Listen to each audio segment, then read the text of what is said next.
Good evening. I'm Mitchell Moss, Henry Hart Rice Professor of Urban Planning and Policy at New York University's Wagner School. I'm pleased to welcome you this evening to the annual Henry Hart Rice Urban Policy Forum. This is our 21st year, which we bring together leading experts to look at issues of current importance to cities, especially New York. I really am appreciative of the number of students and alumni who are with us tonight, who've been with us over many years. I'm pleased that we have so many officials from the city of New York, including the Deputy Executive Commissioner of Transportation, Joe Jaron, and I see Peter Lobo, the Director of Planning, Population Department and City Planning. This evening, we have a terrific panel, and I want to introduce the person who makes this all possible at the Wagner School, Sherry Gleed, the Dean. And during the past 20 months, this Wagner School has flourished both online and in person this fall. And tonight's event we're having online, of course, but we hope to be back in person by next fall. So let me introduce Sherry Gleed, the Dean of the Wagner School. Thank you, Mitchell. Good evening, everyone. I'm Sherry Gleed. I'm Dean of NYU Wagner, and I'm so pleased to welcome you all to the Henry Hart Rice Urban Policy Forum.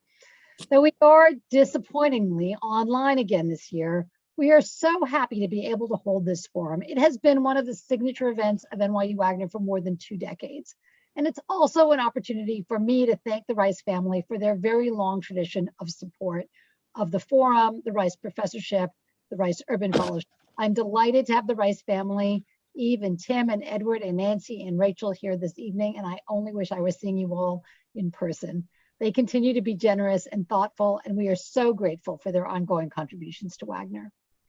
This Rice Forum was conceived of and created by NYU Wagner Professor Mitchell Moss. It honors the enduring legacy of Henry Hart Rice, who was an innovative leader, an instrument of change, and a champion and advocate for critical urban issues. Wagner's mission is to prepare the world's future public service leaders to have an effective and lasting impact on the public good. To do that, it's really important that we ensure their exposure to multiple perspectives. And talks like tonight's are a vital piece in thinking about the most effective solutions to entrenched challenges, especially in our current time. Climate change is a pivotal challenge facing cities around the world, as we just experienced. And tonight we are very pleased that 2 leading experts, Amy Chester and our own Gernot Wagner, will analyze what policies cities can and should pursue. Amy Chester is the managing director at Rebuild by Design. She's responsible for the organization's day-to-day operations and management, in addition to overseeing its fundraising and its strategic direction. Rebuild by Design works with cities around the world to use a collaborative process to address issues of climate change. Gernot Wagner is an associated clinical professor at NYU Wagner and at environmental studies at the NYU Department of Environmental Studies. His research, writing, and teaching in all sorts of media focus on climate risks and climate policy. He writes the Risky Climate column for Bloomberg Green, and he has 2 recent books, Geoengineering the Gamble, published by Polity in 2021, and Stadt Land Klima, please forgive my German pronunciation, published in German by Brandstätter Verlag in 2021. Few people can actually claim 2 completely distinct books in 1 year. It's really impressive. We are delighted to have him with us tonight. It is my pleasure to turn this back over to Mitchell, who will facilitate the discussion between Gernot and Amy. Mitchell. Thank you, Sherry. And I want to say that our plan is to have the panelists respond to questions for me, and then we're going to have an opportunity for you to submit questions through the online system. And I want you to know we've amply booked time so that we can have a good discussion between the panelists as well as with everyone participating online. Let me start because it's a timely issue, and I thought I should ask Amy. During the past 3 weeks, actually, Mayor de Blasio and the Democratic candidate for mayor, Eric Adams, have both offered resiliency plans. And even the city council has stepped in and taken a position on having a plan as well. So I thought it would be useful to get your comments on what these plans emphasize, whether they're sufficient to meet the challenge of climate change, and what tools they're going to use to kind of develop and implement these plans. Yeah, it's been quite busy since Hurricane Ida. I think everyone most likely is local here, but Hurricane Ida hit New York maybe 6 weeks ago. And since then, it has really transformed our understanding of our vulnerability to rain events. Sandy's anniversary, 9th anniversary, is a month from now at the end of October. And up until now, we've been focusing kind of on the shoreline, the 520 miles of shoreline that abuts New York City, and less on the inner neighborhoods. And what Ida showed us is that we're all really vulnerable. Both Ida and Henry, Hurricane Henry, which hit about a week before, dropped about 3 to 4 inches of rain, which is unheard of in New York City. We have a sewer system that can handle about 1/10 of an inch of rain. So you can imagine what that was like. And most of you probably saw it, of what it was like. I live in higher ground and I watched the water, just having nowhere to go. And that's basically what happened. So unfortunately, there's lots of things that happened, but the worst of all that happened is that it caused a few deaths, both in basement apartments that were illegal to begin with, to the most vulnerable New Yorkers and other people who had died in their car. So it really showed us the vulnerabilities. So in response, of course, like all politicians do, they want to show that they're working. And we saw that kind of successively with a plan from Eric Adams, a plan from Mayor de Blasio, and then recently, just last week, legislation from the City Council.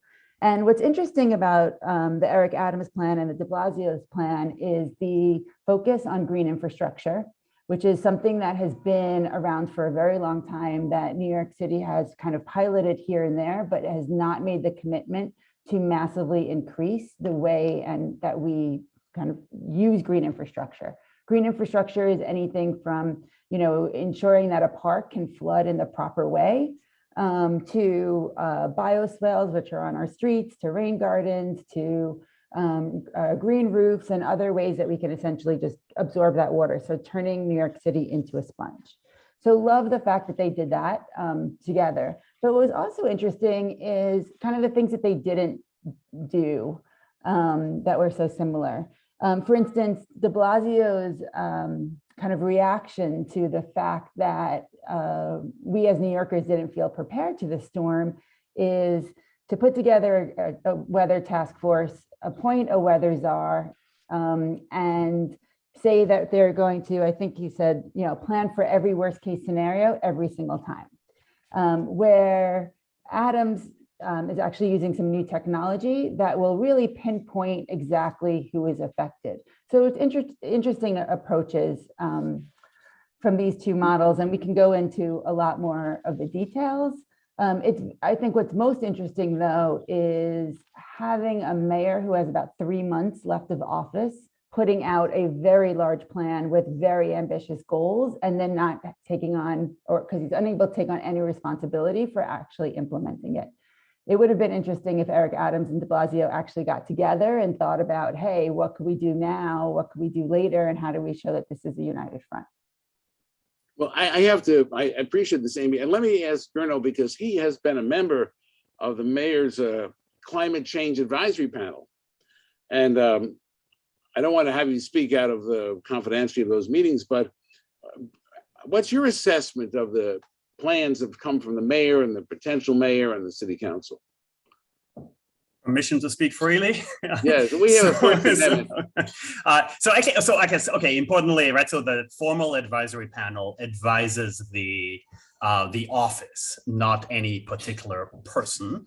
And right, we don't give political advice, or for that matter, or policy prescriptive, right? We inform policy, right? So that's the formal disclaimer. I guess what I found really interesting, especially the likely new mayor's campaign, right? Sort of the safety first candidate essentially turns climate into a safety issue, which of course, right, for the rest of us, of course, it is, right? No news there, but still, right, to see this sort of, play out live on Twitter, right, while the hurricane is hitting, is pretty fascinating. Both, of course, right, we are in, political silly season. So a lot of that is, of course, electioneering, but to see that spin right, and appropriate spin to basically say, hey, we have to invest in infrastructure because safety is a real problem, or is a real issue here, and climate resiliency equals safety. That's maybe the most fascinating bit in all of this, right? Like working the politics of this and doing it, frankly, correctly. Well, I think this is really an important point. I hope everyone who's here heard that, because it is one of the striking changes of having climate change now become more accessible when it's talked about in terms of physical safety. But let me ask you, Gernot, since you've also written on this topic, you said that climate change is the ultimate negative externality, while cities are a positive externality for the climate. Can you explain, since so many people who are with us tonight do not have a PhD in economics, what you mean? You keep putting me in this tough spot. So I literally, that was question 1 on the midterm I just gave in climate econ, and one student still has to take it. So I can't give you the full correct answer here, sorry.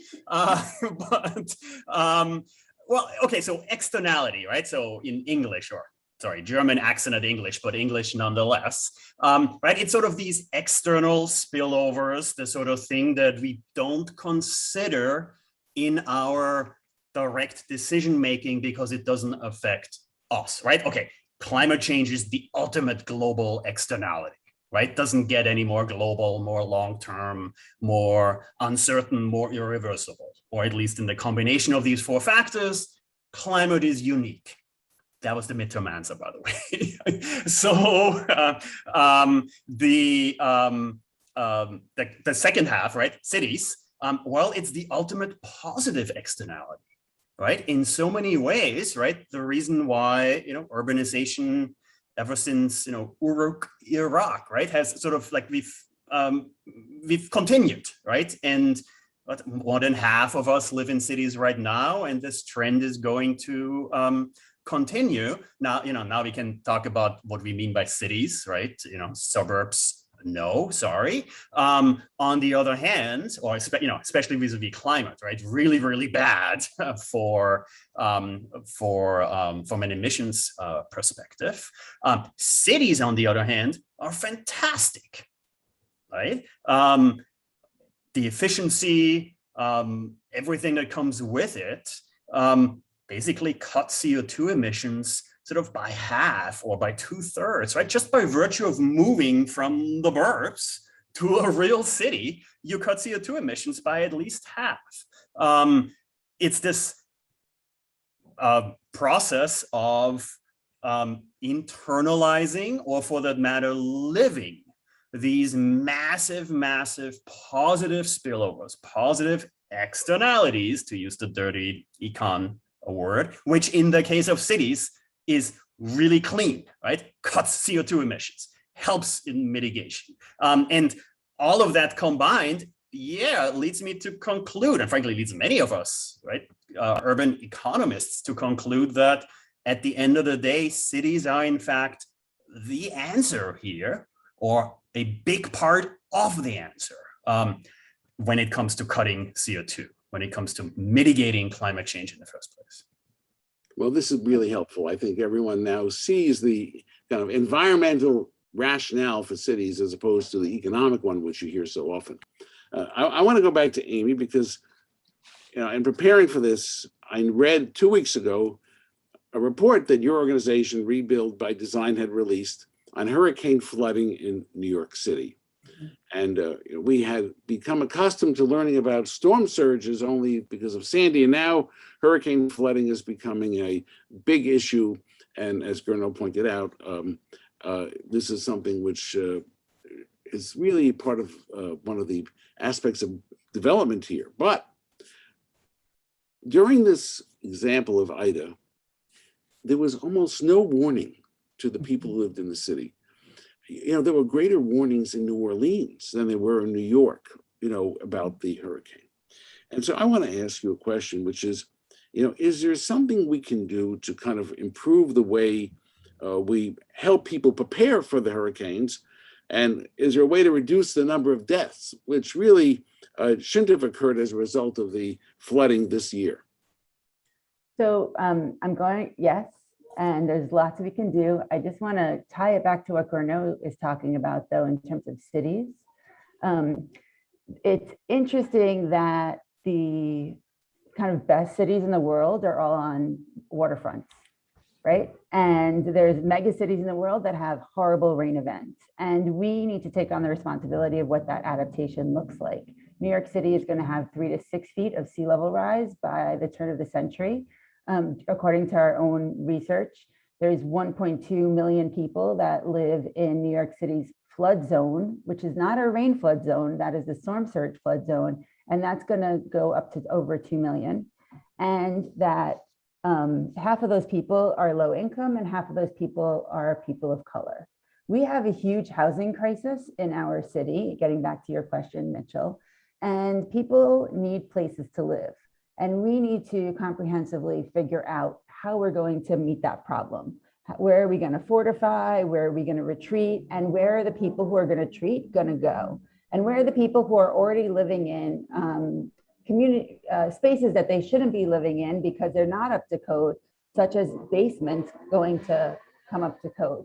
Because what's going to be really hard is if we can't find people when we do need to notify them. And that brings it back to the notification and back to the basement issue. So our mayor, and actually both our mayor and Eric Adams, are talking about legalizing basement apartments. And I know you teach urban planning, Mitchell. Here we are in Wagner. There has been decades of advocacy and public policy on making our homes safer, on making sure that we have light and air, and making sure that apartments have a certain amount of space per person, that we have the right sewer capacity for the amount of people that live in that building, et cetera, et cetera. And I worry about us actually coming up with a solution that legalizes basement apartments up to those standards. We shouldn't be changing our standards because now there's climate change. We need to be changing how we respond to it. So I'm very concerned about basement apartments. However, there is technology that can be used and is used in other places that you can push out notifications up to 500 feet right through your phones, which everybody has, almost no matter what income you are. I mean, you saw when we had those Link NYC street furniture, you know, that there are people who are actually homeless that are charging their phones, right? So there are many, many people that have phones regardless of your income. And what it does is it can say, hey, there's a tornado coming to your area. You need to move out of the way really fast. And we don't have that type of technology in New York City. What we have is something called Notify NYC, which you have to sign up for, which I would love to do a poll to find out how many people have actually signed up for it, that then push out the same notification for the entire city. So during Hurricane Ida, we got a notification that said, you know, flooding is coming to New York, Staten Island, you know, Long Island, et cetera, et cetera, et cetera. And I think there were maybe 3 notifications and it did get more serious, but by the time it got more serious, there was not the time to educate people. So we need comprehensive education systems so people know when they get the alert, what they're supposed to do. Do subways stop? Do people get out of the subway? Do they stay in the subway? Where are the safest places we should go? And then, of course, figuring out how do we fundamentally make sure that people are going to be safe in the future, knowing that people are going to have to move and we're going to have to create more space for them. Well, I think, first of all, I think important reaching individuals. I think it's shocking to me that the LCD screens, which are now at subway entrances, weren't programmed for emergency communications because they're able to adjust those for advertising. So certainly we could have used them because Outfront, which does this, knows how to put information. But you know, there's a real inability to understand that you have to notify people within hours of the event. And the information, as you know, on hurricanes and storms is available.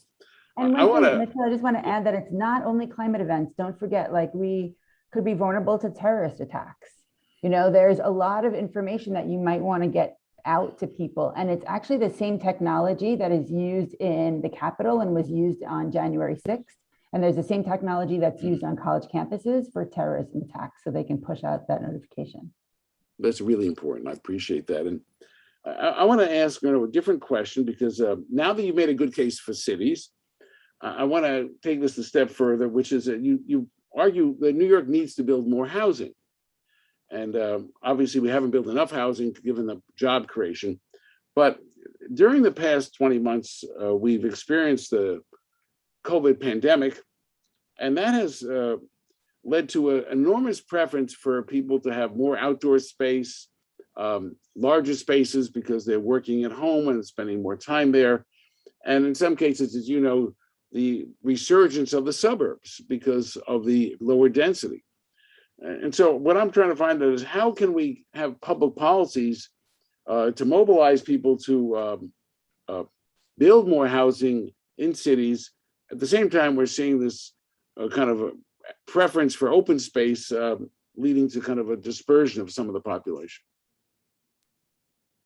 I guess, okay, so preference for open space, I mean, sign me up. Yes, of course, right? My backyard is 3.4 million square meters, I believe. Central Park, right? Awesome. Of course. I guess I would question the assumption here, though, right? So, I mean, yes, of course, right? Okay, I live in 10012, right? You know, rich, white zip code here in Lower Manhattan. Lots and lots of our neighbors fled to their, you know, summer homes, right? Of course, those who could did. That said, when you actually, you know, when you sort of look at the statistics, right, more people went from Manhattan to Brooklyn, turns out, than went from, you know, New York City to Florida, right? I mean, of course, right? So bias sample here, because Florida isn't everywhere where people went to, right? On the other hand, I guess, you know, this is sort of the macro perspective here. Look, we've had pandemics before, right? Look at urbanization trends over the last few centuries. Yes, if you dig into sort of the months of, you know, 1918, 19, sorry, well, yeah, sorry, the Spanish flu, right? Like 100 years ago, right? Yeah, you see, of course, cities emptying out. Well, but the overall urbanization trends have continued, right? So that's my major point, right? That yes, of course, there was a preference for, much like there was a preference for, you know, getting dogs, and now the shelters are full again, right? So, you know, not to get too sort of, not to be too much of an economist, right? But people discount way too much when it comes to events like this, right? And you see this in dog shelters, and we frankly will most likely, that would be my prediction, right, see it with these sort of major urbanization trends. Now, that said, of course, right, people did go, well, even from Manhattan to Brooklyn means you are looking for more space, right? And yes, of course, that is a big challenge when it comes to, you know, CO2 emissions, right? Just to be frank, right? So in some sense, Amy is taking sort of the resilience mantle here, right? While I'm sort of the mitigation guy, right? Of course, the two are intimately related, right? And these sometimes are in conflict. Sometimes what you do to make yourself more resilient, in fact, increases CO2 emission, right? Buying a second air conditioner, right, is bad for CO2 emissions. Very often they can, in fact, be reinforcing. And of course, the big challenge is to find ways where they are reinforcing. And frankly, I mean, I guess the bigger point here is, right, we do want to make cities more attractive for everyone, you know, especially young families, especially those who in some sense, you know, traditionally have fled cities and went to the burbs, right? And by me saying burbs the way I just did, right, you already know what I think of that particular step. But yes, of course, right, we need to make cities more attractive as part of this, both mitigation strategy on the one hand, and yeah, resiliency strategy too, right? Because, you know, combating the urban heat island effect makes you want to stay in the city, even if it's unpleasant. Well, this now leads me to, I appreciate that explanation of both forces, and it leads me to ask Amy a question, which is, you know, how we kind of strengthen our climate infrastructure. And as you know, there is a state environmental bond act being considered. And we focused on the city, but I think, you've been active in this. What do you think the new Governor Kathy Hochul, should do to raise funds to improve our climate infrastructure? I think today she actually gave a talk about this in terms of physical building with climate change being underlying it. So what would be the priorities for the state, since they're going to have to find the money for this? I think you're muted, Amy. Sorry. We are incredibly excited for the Environmental Bond Act. The only thing we wish is that it happened this year instead of next year. Right. Because we need to build on that and build more sources of income. And love that Kathy Hochul became our governor and immediately said, $3 billion is not enough. We want $4 billion. And that's the type of leadership we need. However, we need just so much more money. So we had worked very closely with the last governor on the Environmental Bond Act. And as we were pushing for that, we had proposed an insurance surcharge as another way of funding. It's an idea that's been around for a while. We worked very closely with Goldman Sachs to model it for New York State and found that a 2% surcharge on property and casualty insurance, if you back out the type of insurance that doesn't have to do specifically with flooding, like workers' comp or medical malpractice, we can raise with bonding $17 billion in 10 years, which is an enormous amount of money and pretty much the largest sum that I can think of, in any type of levy that we have done in the past.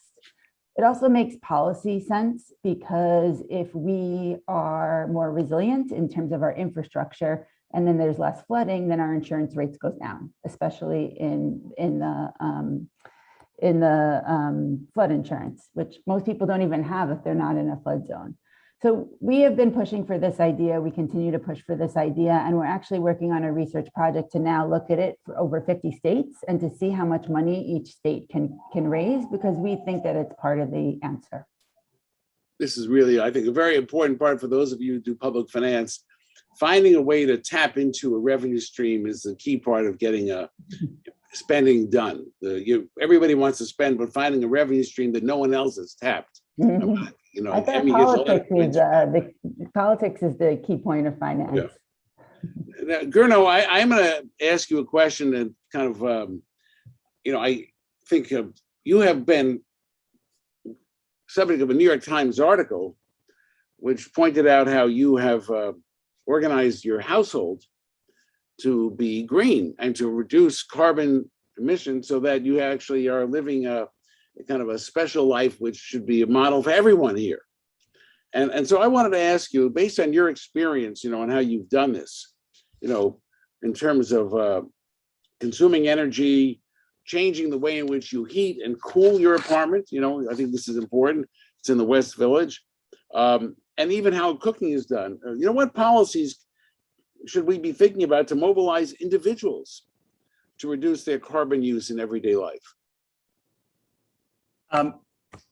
So there's a few things here, right?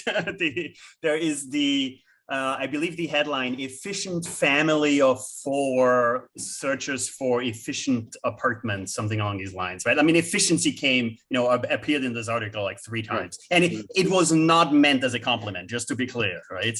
This is sort of like, okay, here's, some goofballs who squeeze themselves. And then this guy's a climate economist and he talks a big game about, right, how all of that is good. I'm curious, Amy, you mentioned before sort of the minimum legal size, what you need, right? I think we're above it. But actually, here we go. You see my wife just climbing up there to get a pen in the kitchen. So yeah, this is it, right? This is all of us. One big luxurious room, a true loft, as the real estate agents would say. There's sort of more here, right? Which is, actually, does everyone have to live this way? Well, let's start with this, right? Is this sort of, okay, and, unless you do this, then, you must be not serious about it. And of course not, right? But frankly, like in some sense, what we're trying to do here is sort of optimize in the true sense of the word optimize, frankly, as opposed to, right, maximize, which is sort of the typical right? The realtor laughed at us, the banker laughed at us when we told them what we wanted, right? Because essentially their job, literally their job, is to squeeze out as many square feet as you can get with the money you tell them you're willing to spend, right? And then the banker's job is to tell you that actually you can afford more, and and so on and so forth, right? It's sort of this maximize. And where are we right now? Well, the average newly built home, unfortunately, I only know it in square meters, not square feet. Sorry, but it's like 200 square meters for the average newly built home in this country. I think Australia is at 250 or so, right? So there's no stopping. Whereas, okay, in our case, 750 square feet is 70 square meters, right? Sort of on the lower end of these things. And of course, right, you can't look at this in isolation, right? This is basically, maximizing the walk score and the transit score and sort of mobility and all of these things, right? While also, optimizing. Now, okay, as an economist, right, I'm obligated to tell you that no, me being vegetarian and not driving and living the way we do, right, isn't going to fix climate change. Of course not. But frankly, in some sense, the challenge here is to see whether it's even possible, right? 200-year-old co-op building, ancient everything essentially. Is it possible, right? If you basically, if you blow $100,000 on decarbonizing a space like this, can you get there? And okay, newsflash, yes, you can. That's not New York Times, New York Magazine. That's where I sort of, talked about how we did it here. And of course, right, the whole point is to, I guess, make it seem attractive and demonstrate how it is an attractive way, while at the same time, attractive way to live, right? While at the same time, yes, right, this is the heat pump up here, right? 0 carbon, and there's the induction stove, and so on and so forth, right? Electrify everything, live in the middle of the universe, lower Manhattan, and essentially combine it all very much with a climate focus, while always, right, keeping the policy in mind, right? What is necessary to make this possible? What is necessary to, frankly, allow many, many more people, right, to do this if and when they choose to? And of course, the broader question, right, how do you make it attractive for a young family to want to live in the city as opposed to the burbs? Well, I think this is really a great example of the fact that it can be done. I think that's, and that it can be done, and as you said, in an older building. It definitely can, right? And yes, it's, yeah. And then the question is, what does it take in terms of not just money and time and just capacities to adapt and then to invest. But because of that, I want to go to Amy in the time we have. I want to ask you a question, which is that, the audience today has a phenomenal number of students at NYU, and we've from all parts of New York University and our alumni. And there is I think, a genuine gap in the way in which younger people have understood that their life is going to be defined by climate change, that their generation is experiencing, and that, one of the challenges is how do we mobilize elected officials to focus on climate change issues, which tend to have a kind of a generational slant in some ways. We vote. Okay. I want everybody to hear that. I mean, we vote. That's the end of it. It's the beginning and the end of it is we have to vote. And if those people who are mobilized turn 18 and vote, then they're going to be listened to. I worked in politics for a long time. I started out my career as a community organizer and then worked in the city council and at city hall for many years. And politicians listen to voters. So that is essential. One thing that I have done on my kind of free time, or personal time, I should say, never free time, in the past years, I founded a PAC called Resilience PAC with a lot of other like-minded folks that are in New York. And our goal was to ensure that the next class of city elected officials, as you know, we're in the middle of an election campaign. We have the primary in June and the general will be in November. and we'll have all new city officials come January. And we wanted to make sure that those city officials understood resilience, understood equitable adaptation, and were committed to taking action before they took office. And that came out of a frustration of our sitting elected officials who haven't taken this as seriously as I think we need to take it in the past 9 years since Hurricane Sandy. So we started Resilience PAC and we did a call out to 400 candidates who are running for all different offices in the city, and 170 candidates responded and seeked our endorsement, which was pretty incredible. So I've had the honor of meeting a lot of the new incoming city council members and a lot of the citywide elected officials who are going to be representing us. And I do truly believe that they understand this issue pretty well.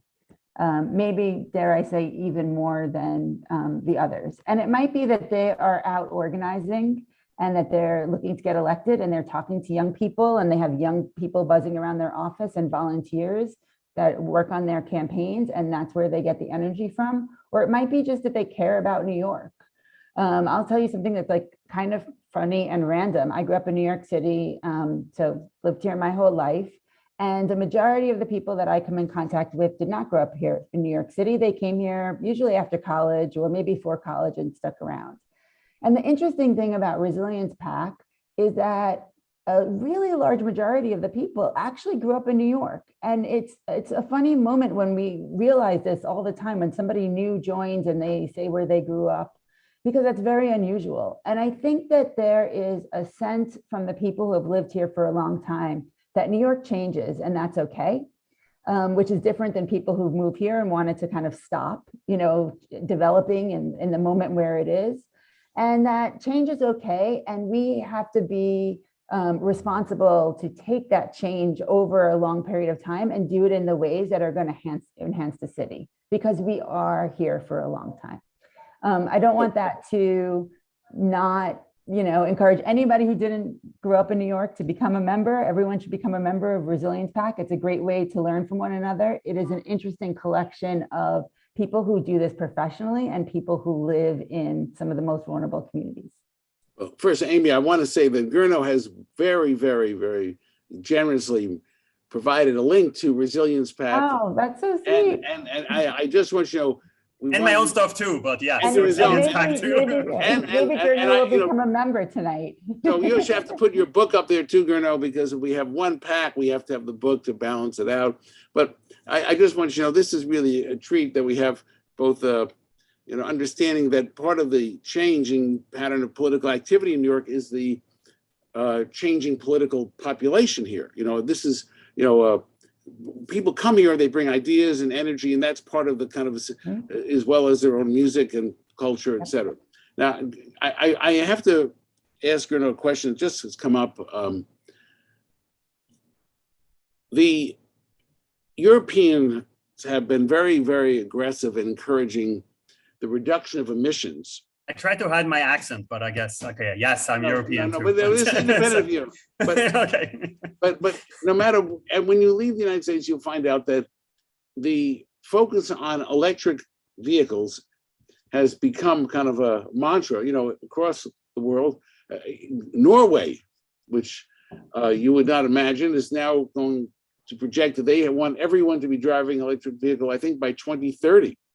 And other countries are going to 2040. And I wanted to ask, is there something the United States should be doing that it isn't, or are we just going to take a slower path to electric vehicles, or are we just letting the market happen? But I think that if we're going to reduce emissions, it seems to me electric vehicles are going to be the key element here. So what can we do here? I thought you were about to show it was the Will Ferrell Super Bowl ad where he tries to make it to Norway and ends up in Sweden or something. But so at the GM or Ford or something, right? Yeah. So which actually, okay, that sort of tells you a lot, right? So it was in fact a US car company that spent how much are these Super Bowl ads, right? Yeah. And pay Will Ferrell, right? And so, okay, a few things. Yes, this transition is happening, right? It's not if, it's when, right? And yes, once California and Germany and China, right, sort of all talk about banning internal combustion engines and have targets to do so, yeah, right, there's something to that. And of course, right, I don't know the exact cost curve for electric vehicles, but for solar photovoltaic, right, the fact that it now costs 100th of what it cost when Jimmy Carter put panels on the White House, right, and Reagan took them down 5 years later, and 1/10 of what they cost only 10 years ago. And now nobody would be taking down the panels now if somebody were to put them on the White House, right? In fact, we are rapidly deploying clean, lean, mean, new technologies left and right. Now, we are still not doing it fast enough, right? Even Norway, right? They sit on the biggest oil derrick, right? They have the biggest sovereign wealth fund in all of Europe, right? So in some sense, easy for them, right? Make a lot of oil money and then spend it all on green stuff, but they're at least doing it, right? Now, even they are not doing it fast enough. That said, the sort of amazing thing is, yes, we are in the middle of this. Like we are actually in a couple of weeks, I'll be testifying in the European Parliament on their Fit for 55 strategy. Europe's the European Union. What does that mean? It's Europe. The European Union has committed itself to decrease emissions by 55% by 2030, within less than a decade, right? Well, that is massive changes. Germany is most likely going to have the Green Party in parliament, in government. Austria has it already, right? We just got a carbon tax a couple of weeks ago, and so on and so forth, right? These things are happening as we speak. So I want to quickly take advantage of some of the people who have provided questions already online. And can I ask Christina Powell if she could read them out loud so that we can have the panelists respond to them? Christina? Thank you, Mitchell. Here's our first question. You talked about the positive externalities of cities, but this audience member was wondering if you could speak to vulnerable populations, specifically minority populations within cities that are most affected by CO2 emissions and climate change as a whole. How do they play into the idea of positive externalities when they are the most affected by environmental issues?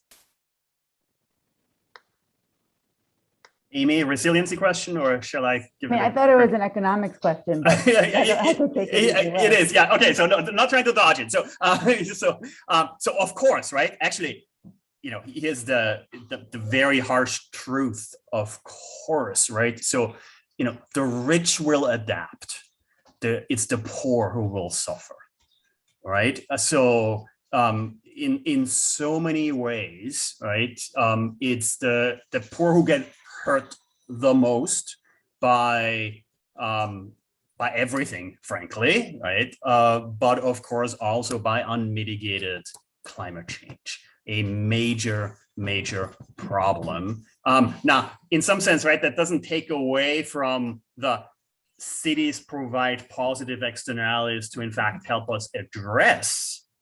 But just to be clear, right? Yes, the richest zip codes are in cities. The poorest zip codes are in cities too, right? And within cities, yes, it's the poorest zip codes that are most affected by urban heat island effect, and so on, right? We have more trees here in NoHo, Lower Manhattan, than almost anywhere else in the city, measured by, right, sort of street miles and so on. Why? Because it's a rich zip code, right? It's a rich area. Many poorer areas already, right, for lots and lots of structural racism issues and lots of reasons, right, face worse infrastructure today and are going to be even more hurt by the negative effects of climate change. And yes, we need to do something about that, right? Just to be clear. I'll just jump in here. So absolutely, and that is why Rebuild by Design kind of exists. It's because we want to ensure that the projects that we create are being co-designed by the communities which are most affected by them. So we are a collaborative research and design program that has been applied in many ways, but especially to climate change. And I just wanted to add that the reason why Resilience PAC exists is to ensure that we are responding to climate change in a way that is equitable in New York City, because it is absolutely 100% all of our responsibility to think about how the people who are most physically and socially vulnerable are going to respond, where they're going to go, because their problems are going to be our problems. And Gernot, and I hope you take this, with the best intention. You're able to come from a place of privilege when you can move into a new apartment and spend $100,000 on, seeing basically like testing whether or not your theory of can somebody do this is possible. And a majority of people in New York City can't even do close to that. You think about the people who died in their own basements and how vulnerable they were. And I think that we collectively, I go back to politics always, we collectively need to hold our elected officials accountable to ensure that those in the districts who have the most physically and socially vulnerable people are, that we're all standing up for them, and that it is a citywide issue, and it's not should ever be just put on the person's back or the elected official's back in one specific area. So, Amy, while you're thinking, I wanted I'm ranting. A question came up about the East Side Coastal Resiliency Project. I would love to speak about this. Oh my we God. really have a question. So could you give us, I think it would be great for people to hear what you think of it and what is likely going to happen there. Okay, first of all, it's already happened. It's passed. It's going to happen. Construction has already started. It's a project that's happening right now. Unfortunately, I'll give everybody the small synopsis of what has happened over a very long number of years. There was a project that came out of the Rebuild by Design competition called the Big U, which called for a kind of interlocking berm system to go around the Lower Manhattan Flood Resilience District. The first piece of it would start at 25th Street and would encompass East River Park, which is on the east side of Manhattan, which is directly adjacent to many, many affordable housing developments, both NYCHA and middle income housing developments that were very, very affected by Hurricane Sandy for a very long time. So this is like one of the most crucial areas in New York City to put investment in. And Rebuild by Design was a competition that was connected to HUD. Very short story is that because of the competition, this project was awarded $335 million by the federal government to implement the project. So the city then took over the responsibility to implement the project. Now we're on the sidelines, and HUD's sort of on the sidelines. And the city worked with the community for 4.5 years on the project. And after 4.5 years, seemingly overnight, the city changed their mind about some specific pieces of the project that, depending on who you are, you think are an extremely, different proposal to a somewhat different proposal. And there is an argument that's been going on now for a couple of years. But essentially what happened is the mayor's office, the city, totally screwed up. They had a collaborative process. They should have gone to the community and talked to them about whatever the problems were that they were encountering. They have said it's a Con Ed line. They have said a number of different issues over the years of why they changed it, and gone back to the community and co-created the design together. But they didn't. They came out with a new design on a Friday afternoon without any renderings or explanations of what it would look like and how different it would be and all of those things. And what it did was it caused a lot of panic in the community. The community, the way that I see it, and whoever asked the question may see this differently, but the way that I see it is that the community tried to work together for a period of time. And then what happened was that there was a group of the people who were really upset and wanted to be more activisty and kind of split off from the regular community. And that community, who are called the East River Action Alliance, East River Park Action, have been very, very loud and have done a whole bunch of different tactics, a lot of which I don't agree with. some of which that are, kind of organizing 101. And they have been continuously doing different interventions to try and stop the project. Unfortunately, this project is going forward. It's passed by the city council. There's $1.45 billion that's been allocated to it. There is a large majority of the community, especially the NYCHA residents who live right adjacent to it, that are supporting this project. And, going back to politics, I think the most interesting thing to come out of this is the city council member's reelection stats. She won with, I think, 74% of the vote, or something that was like, absolutely tremendous, which I think was the highest in any district in a primary. So I think there is a silent, group of voters who are voting and are in favor of it, and an extremely loud, passionate group of voters who are, still hanging on to maybe the fact that they can stop it. What it has revealed to me, and this is, I have to say, like, I'm beside myself every time I think about it, because it has torn apart a community, which is the opposite of what Rebuild by Design was created to do. But what it has revealed to me is that these big infrastructure projects are going to take trade-offs. And we're going to have discussions about those trade-offs. And in this case, the trade-off is closing a park for a period of time and destroying trees that would be destroyed anyway over time, destroying them all at once in order to have flood protection to a community that is most vulnerable. Other people may have not taken that trade-off, and that's theirs to choose.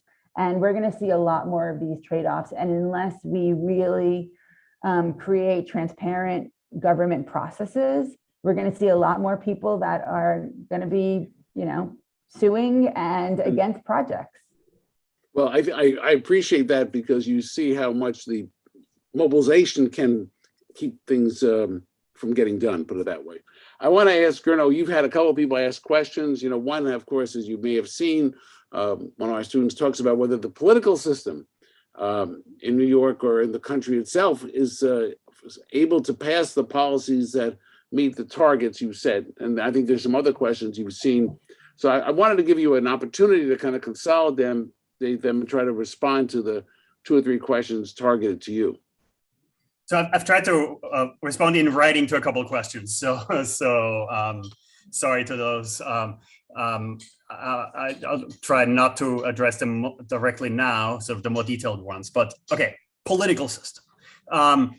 Well, in some sense, surprisingly, we have some of the laws on the books that do the right thing. So here in New York, it's local law 97, right? Starting 2 years from now, buildings larger than 25,000 feet need to square feet, need to cut their CO2 emissions by 40% by 2030. 80% by 2050, right? Sort of massive changes, right? So it's the sticks, of course.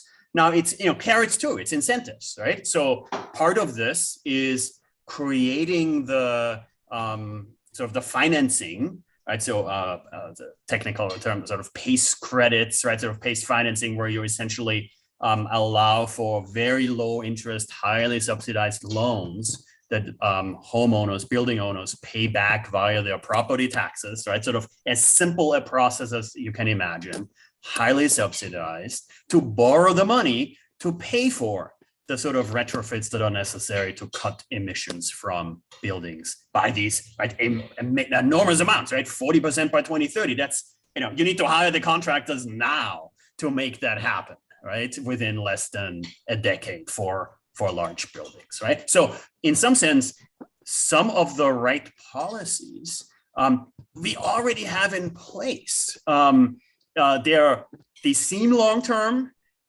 in terms of building real estate dimensions. They are clearly not, right? A target to cut almost half of CO2 emissions within less than a decade is a massive, massive undertaking.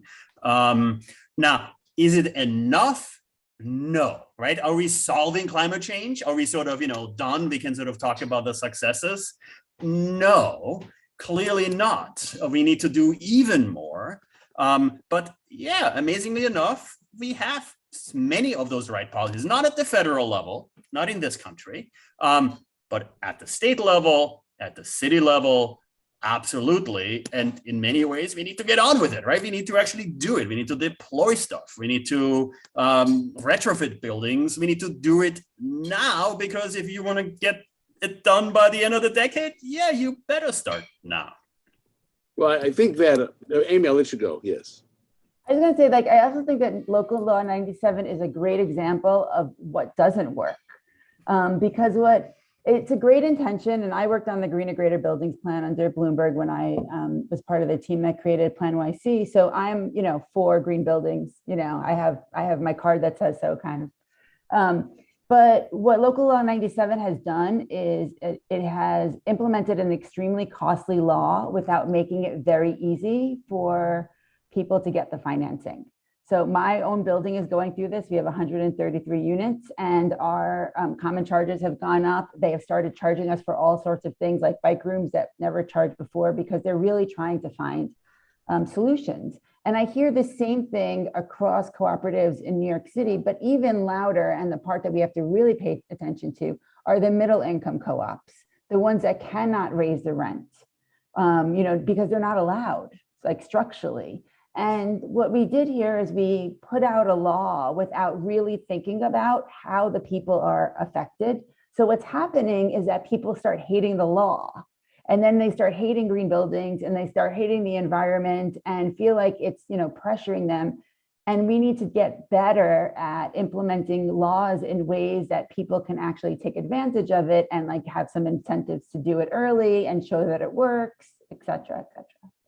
Well, I think this is so important, because in the enthusiasm for Local Law 97, no one thought what it meant for the, as you say, the middle income co-ops. And I think that the goal was so attractive that they said, well, we'll get it done, without realizing getting it done was actually going to be the challenge.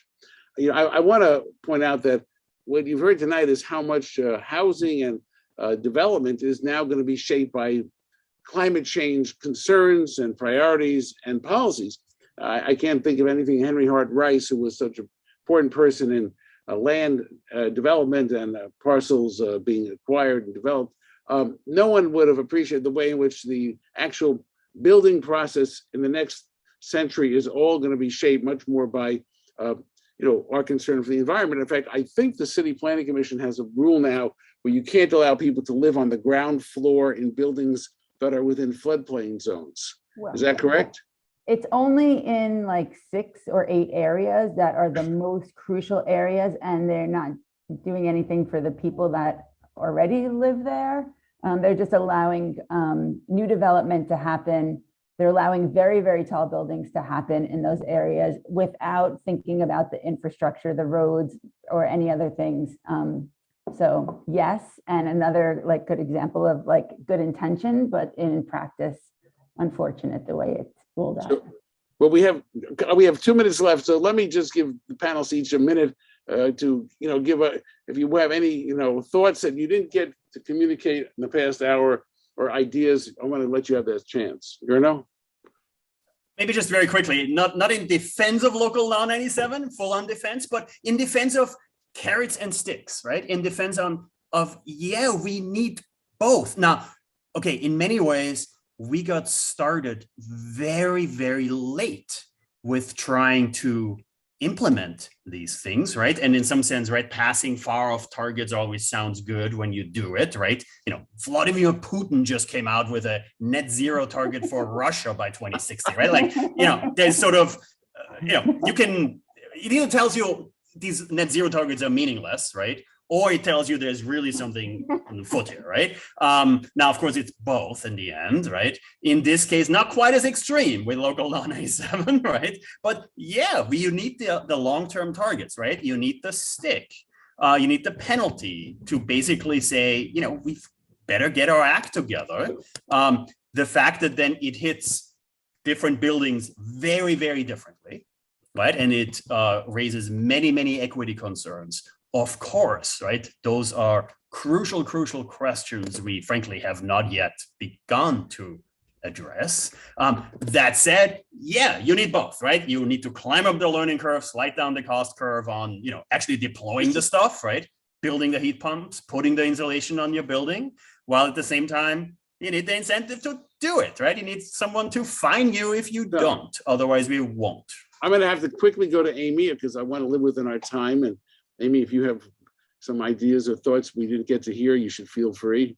Oh my God, I have thousands of them, but and I can go on forever. But I mean, I think we have a lot of optimism and a lot of space to be really creative about this. And if we choose the right course and if we take the time while doing it very quickly, we can ensure that New York City is like the same incredible city it is, but so much better. And I think the way that we do that is changing the way that we think about climate and making sure that it's built in every decision that we make, every single time that our government spends, $1. How are we making sure that it's, for adaptation, for climate?